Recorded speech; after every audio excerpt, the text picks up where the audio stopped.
આ બ્રિજની અથવા તો એસી બ્રિજની બેઝિક સર્કિટ છે. સૌથી પહેલા આપણે એસી બ્રિજ સર્કિટ અથવા તો એસી બ્રિજની અંદર પ્રાઇમરી સર્કિટ અથવા તો જેને બેઝિક સર્કિટ, બરાબર, ફંડામેન્ટલ સર્કિટ છે, એનો અભ્યાસ કરીએ. એ શું કહેવા માંગે છે? તો સૌથી પહેલા Z1, Z2, Z3 અને Z4 આ ચાર મારી પાસે ઇમ્પિડન્સ આપેલા છે. ઓકે, ઇમ્પિડન્સ છે એનો મિનિંગ શું છે? ઇમ્પિડન્સની અંદર રેઝિસ્ટન્સ પણ હોઈ શકે, કેપેસિટર પણ હોઈ શકે, ઇન્ડક્ટર પણ હોઈ શકે. એલિમેન્ટ તરીકે મારી પાસે રેઝિસ્ટર, કેપેસિટર, ઇન્ડક્ટર કઈ પણ વસ્તુ હોઈ શકે.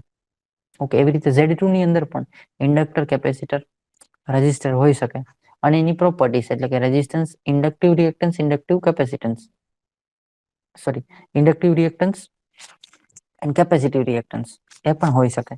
ઓકે, એવી રીતે Z2, Z4, Z3, Z1 બધામાં આવી રીતે હોઈ શકે. એટલે કે ડીસી ની અંદર અથવા તો ડીસી બ્રિજની અંદર આપણે ખાલી રેઝિસ્ટરનો યુઝ કરેલો હતો, કારણ કે ફ્રીક્વન્સી ન હોવાને કારણે, બરાબર, ઇન્ડક્ટર ને કેપેસિટરની વેલ્યુનું કંઈ મહત્વ રહેતું નથી. ઓકે, સો આપણે શું વાત કરીએ છીએ અત્યારે? આપણે વાત કરીએ છીએ Z1. Z1 એટલે કે ઇમ્પિડન્સની વાત કરીએ છીએ. ઇમ્પિડન્સ છે એનું મિનિંગ શું છે? એસી સર્કિટમાં પણ આ બધું આવેલું છે, બરાબર, અથવા આવશે. ઓકે, Z1 એટલે કે ઇમ્પિડન્સ. ઇમ્પિડન્સ છે એટલે ખાલી રેઝિસ્ટન્સ નથી. રેઝિસ્ટન્સની જગ્યાએ શું છે, અથવા રેઝિસ્ટન્સની સાથે સાથે શું છે? ઇન્ડક્ટર પણ હોઈ શકે, કેપેસિટન્સ પણ હોઈ શકે. ઇન્ડક્ટર અને કેપેસિટન્સ ખાલી હોઈ શકે, બરાબર. રેઝિસ્ટન્સ અને કેપેસિટન્સ હોઈ શકે.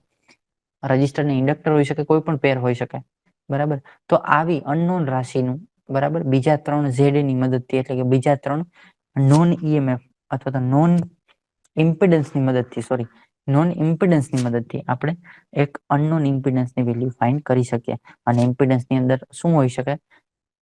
રજિસ્ટર, ઇન્ડક્ટર કે કેપેસિટર અથવા તો આ બેમાંથી કોઈ પણની પેર હોઈ શકે. આવા એસી બ્રિજનો આપણે ઉપયોગ કરી અને જુદા જુદા ઇન્ડક્ટર, કેપેસિટર, રેઝિસ્ટન્સની વેલ્યુ ફાઇન્ડ કરવાની છે. તો એના માટે એક સૂત્ર બને છે.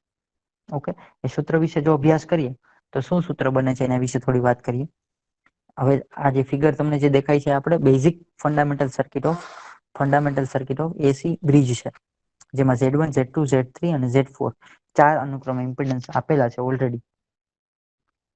હવે જ્યારે બેલેન્સ કન્ડિશન હોય છે ને, ત્યારે કોઈ પણ પ્રકારનો કરંટ આની વચ્ચેથી ફ્લો થતો નથી. જ્યારે બેલેન્સ કન્ડિશન હોય, બરાબર, ત્યારે આની અંદરથી કોઈ પણ પ્રકારનો કરંટ ફ્લો થતો જ નથી. ઓકે, બેલેન્સ સ્થિતિમાં શું હોય? તો ગેલ્વેનોમીટરનું ડિફ્લેક્શન પણ 0 હોય. અહીંયા કોઈ ડિટેક્ટર આપેલું છે અથવા તો આપણે ગેલ્વેનોમીટર કહીએ તો એનું ડિફ્લેક્શન કેવું હોય? 0 બતાવે. અને આપણે A અને C આ બંને વચ્ચેથી, અથવા તો એવું કહી શકાય કે B અને D વચ્ચેથી કોઈ કરંટનો ફ્લો થતો નથી. બધો જ ફ્લો ક્યાંથી થાય છે? કોઈ સપ્લાયથી જાય છે તો A માંથી થઈને સીધો C માં નીકળી જશે, બરાબર. એવી રીતે A માંથી સીધો D થ્રુ પાસ થઈને C માંથી નીકળી જશે. એટલે કે આમાંથી કોઈ કરંટનો ફ્લો થતો નથી. શું કામે? કારણ કે આ બ્રિજ સર્કિટ અને બેલેન્સ કન્ડિશન છે. એટલે બેલેન્સ કન્ડિશનની અંદર ગેલ્વેનોમીટરનું ડિફ્લેક્શન 0 હોય. જો ડિફ્લેક્શન 0 હોય તો કરંટનો ફ્લો થતો નથી એવું સાબિત થઈ જાય બંને બાજુથી. એટલે Z1 માંથી પણ કરંટનો ફ્લો D માં નહીં જાય, અથવા તો Z2 માંથી પણ કરંટનો ફ્લો નહીં જાય. તો આપણે એક વસ્તુ કહી શકીએ કે I1 is equal to I3 બંને સરખા છે, બરાબર. કરંટ I1 એટલે કે Z1 નો કરંટ I1, એ જ કરંટ ક્યાંથી સેમ ફ્લો થાય છે? ડિવાઈડ નથી થતો, એટલે સેમ કરંટ ક્યાંથી ફ્લો થાય છે? Z3 માંથી આને આઉટપુટ મળે છે. એવી જ રીતે I2 કરંટ Z2 માંથી ફ્લો થાય છે. ઓકે, સો હવે D માં તો કોઈ સપ્લાય જતો નથી, કોઈ ડિવાઈડ થતો નથી કરંટ, તો કરંટ ક્યાં જશે? ડાયરેક્ટ I4 થઈને C માંથી બહાર નીકળશે. તો I2 is equal to I4 આવું પણ આપણે કહી શકીએ. સો નાઉ જો આવું હોય હકીકતે, ઓકે, અથવા તો બંનેમાંથી બીજી રીતે આપણે કહીએ કે બેલેન્સ કન્ડિશન છે એનો મિનિંગ શું છે? E1 અને E2 આ બંનેની વેલ્યુ કેવી હશે? સરખી હશે, કારણ કે બંનેની અંદરથી કરંટનો ફ્લો સેમ થાય છે, અથવા તો હાફ ડિવાઈડ થાય છે. That is why. Okay, so E1 અને E2 ની વેલ્યુ આપણે અત્યારે સેમ ધારી લઈએ, સરખી ધારી લઈએ. જો E1 ને E2 ની વેલ્યુ સેમ હોય તો I1 ઇન્ટુ Z1, E1 એટલે કે આપણું EMF સાદી ભાષામાં સમજીએ તો વોલ્ટેજ ઇઝ ઇક્વલ ટુ શું? Voltage is equal to current into resistance. V is equal to IR. V is equal to IR અથવા તો E is equal to IR. તો I તો છે જ, R ની જગ્યાએ મારી પાસે શું આવી ગયું? Z આવી ગયું. ઓકે, કારણ કે મારી પાસે ઇમ્પિડન્સ છે, ખાલી રેઝિસ્ટન્સ નથી. એની અંદર કેપેસિટન્સ ને ઇન્ડક્ટન્સ પણ છે, તો કેપેસિટિવ રિએક્ટન્સ અને ઇન્ડક્ટિવ રિએક્ટન્સ પણ છે. That is why I1 into Z1 E1 is equal to અને I2 is equal to Z2, કારણ કે E2 માં પણ એવું જ છે. E2 ની અંદર પણ I2 કરંટ છે અને Z2 તમારો ઇમ્પિડન્સ છે, તો મને વોલ્ટેજ ડ્રોપ મળે. ઓકે, અથવા તો EMF મને મળે. સો E1 is equal to E2. So I1 into Z1 is equal to I2 is equal to Z2. Now I1 is equal to શું થશે? I1 is equal to તો I3 થાય છે. આપને ખબર છે I1 is equal to આપણે I3 લખી શકીએ. Okay, I1 is equal to આપણે I3 લખી શકીએ. is equal to E upon Z1 plus Z3. આવું પણ લખી શકાય. શું કામે? કારણ કે અહીંયા A થી C વચ્ચે બે રજિસ્ટર છે. ખાસ યાદ રાખવા જેવું છે, અથવા તો સમજવા જેવી વસ્તુ છે. ઓકે, A અને C ની વચ્ચે બે રજિસ્ટર છે, ધેટ ઇઝ Z1 અને Z3, અને બંને સિરીઝમાં છે, અને બંને વચ્ચેથી I1 અથવા તો I3 સેમ કરંટનો ફ્લો થાય છે. તો પછી આ બંનેને મારે સિરીઝમાં કરવા પડે. તો મારી પાસે ખાલી હવે Z1 રહેતો નથી, Z1 અને Z3 પણ થઈ જાય છે.